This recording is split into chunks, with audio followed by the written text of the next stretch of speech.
बिस्मिल्लाहिर्रहमानिर्रहीम। उर्दू पेजेस के मोअज़्ज़िज़ नाज़रीन को अस्सलाम वालेकुम। नाज़रीन, एक आदमी जो देखने में एक फ़कीर मालूम होता था, जिसका एक हाथ कटा हुआ था, और वह शख्स बुलंद आवाज़ में कह रहा था, जो कोई मुझे देखे किसी पर जुल्म न करे। वहाँ से गुजरने वालों में से एक आदमी ने उसकी पुकार सुनकर पूछा, ए अल्लाह के बंदे, तेरी क्या कहानी है? तो उसने अपनी ये कहानी सुनाई कि मैं एक सिपाही था। एक दिन मेरी ड्यूटी साहिल समुंदर पर लग गई। मैंने एक शिकारी को देखा जिसने एक मछली पकड़ रखी थी। मैंने उस शिकारी से कहा कि ये मछली मुझे दे दो। उस शिकारी ने इनकार किया तो मैंने कहा, मुझे फरोख्त कर दो।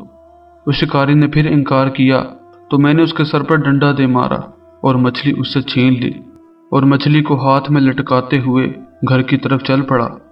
अभी थोड़ी दूर गया ही था कि अचानक मछली ने मेरा अंगूठा पकड़ लिया और मुंह में लेकर चबा डाला। मैंने अंगूठा छुड़ाने की बहुत कोशिश की, लेकिन अंगूठा उस वक्त निकला जब उसके तेज दांतों से मेरे अंगूठे में सुराख हो चुके थे। वो दिन तो गुजर गया और जब मैं दूसरे दिन उठा तो देखा मेरा अंगूठा नीला हो चुका था। मैंने अपना हाथ तबीब को दिखाया। तबीब ने कहा, यह मर्ज़ आकला है। नाज़रीन मोहतरम, मर्ज़ आकला जिल्द की एक खास बीमारी है जो इंसान के गोश्त को मुतासर करती है और जिस्म से गोश्त खुद ब खुद जुदा होना शुरू हो जाता है। तबीब ने मेरे अंगूठे को देखते हुए कहा कि अंगूठा काटना पड़ेगा, वरना ये मर्ज़ सारे जिस्म में फैलता जाएगा और तू हलाक हो जाएगा। मरता क्या ना करता। मैंने वह अंगूठा कटवा दिया, लेकिन मर्ज़ पूरे हाथ में फैल चुका था। फिर मजबूरन मैंने हाथ भी कटवा दिया, मगर मर्ज़ बढ़ता ही चला गया और मेरे बाजू की तरफ फैलने लगा तो मैं चीख उठा।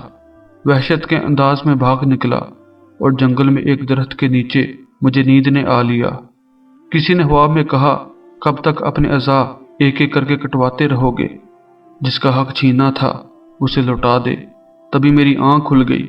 मुझे याद करने में ज़रा देर न लगी और मछली वाला किस्सा याद आ गया। मैं वहीं से फौरन साहिल समुंदर की तरफ दौड़ा, जहाँ शिकारी मछलियों के शिकार में मसरूफ़ था। मैंने उसे अपना सारा हाल बता दिया और उससे माफ़ी तलब करने लगा। मेरा हाल देखकर उसको मुझ पर तरस आ गया और कहने लगा, जा, मैंने तुझे माफ़ किया। उसके ये कहते ही मेरे हाथ के कीड़े गिरने लगे। मैंने उस शिकारी से पूछा, कम से कम इतना तो बता दे कि तुमने बद्दुआ क्या की थी। उस शिकारी ने कहा कि मैंने कहा था, ए मेरे परवरदिगार, तूने ही उसे और मुझे पैदा किया है। उसे मुझसे ताकतवर बनाया है और मुझे कमज़ोर। उसने मुझ पर जुल्म किया, ना तूने मुझे उससे बचाया और ना इतनी ताकत दी कि उसके जुल्म से महफूज रहता और अपने आप को उससे बचा लेता। मैं तुझसे तेरी उसी कुदरत के वसीले से सवाल करता हूँ जिसे तूने उसे ताकतवर किया और मुझे कमज़ोर बनाया। इस आदमी को महलूके खुदा के लिए इबरत बना दे। यह बद्दुआ सुनाने के बाद उस शिकारी ने कहा, लेकिन अब महसूस करता हूँ कि तेरे साथ ज्यादती हुई। एक मछली की खातिर मुझे ऐसी बद्दुआ नहीं करना चाहिए थी। लिहाजा अब तू मेरी तरफ से ये कबूल कर ले और इसे अपने काम में ले आ। ये कहकर उस शिकारी ने मुझे बहुत सारे दिरहम दिए और तब से मैं पुकारता रहता हूँ, जो मुझे देखे वो किसी पर जुल्म ना करे। अल्लाह हमें समझने और अमल करने की तौफीक अता फरमाए। आमीन या रब्बुल आलमीन।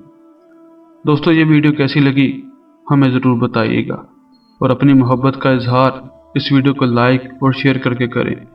फिर मुलाकात होगी एक नई वीडियो के साथ। तब तक अल्लाह हाफिज़।